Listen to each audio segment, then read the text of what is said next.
सुनी देवर जी बात कवर ले ली नहार लेके गेरुआ के गमछा पगड़ी बांधिली नमर। सुनी देवर जी बात कवर ले ली नहार लेके गेरुआ के गमछा पगड़ी बांधिली नमर। देखी बरसाता वो देखी बरसाता देखी बरसाता रिमझिम पानी तब भोला दानी खुश बन जी। देखी बरसाता रिमझिम पानी तब भोला दानी खुश बन जी।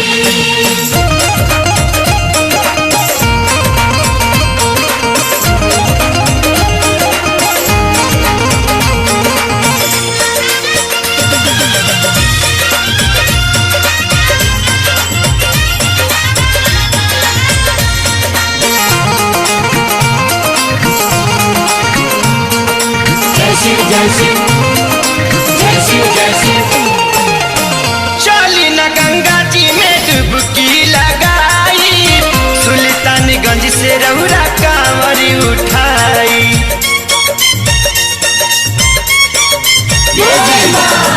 चली न गंगा जी में डुबकी लगाई सुल्तानगंज से रउरा कांवर उठाई। राह चलब मुस्कात चाहे दिन हो या रात कबो छूटे नहीं पाई सबको वरियन के साथ। दूर भगतन के दूर भगतन के दूर भगतन के कके परेशानी की भोला दानी खुश बन जी।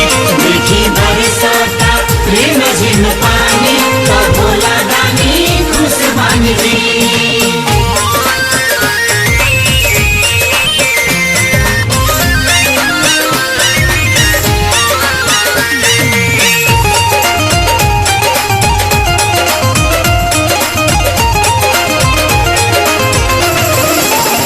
देश विदेश से अइले कंवरिया सावन में जल ढारे भोला दुआरिया।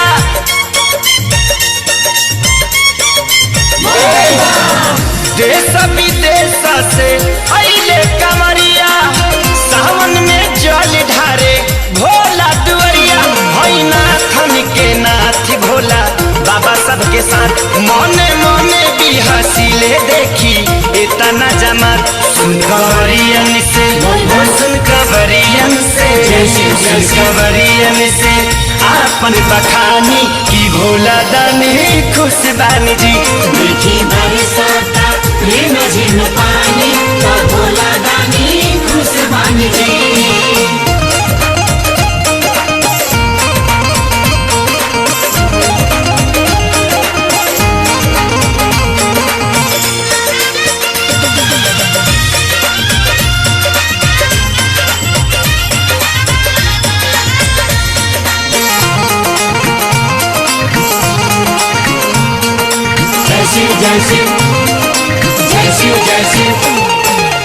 बाजेला ढोल कहीं बाजेला नगारा अद्भुत लागे देवे घर के नजारा। ए देवती बाजेला ढोल कहीं बाजेला नगारा अद्भुत लागे देवे घर के नजारा। बाटे चला रात घंटी सगर सुना होता भोला के दुआरी खुशी के बरसात। सुन के महेश सुन के महेश के सारी के कहानी की भोला दानी खुश बन जी। देखी बरसाता रिमझिम पानी तब भोला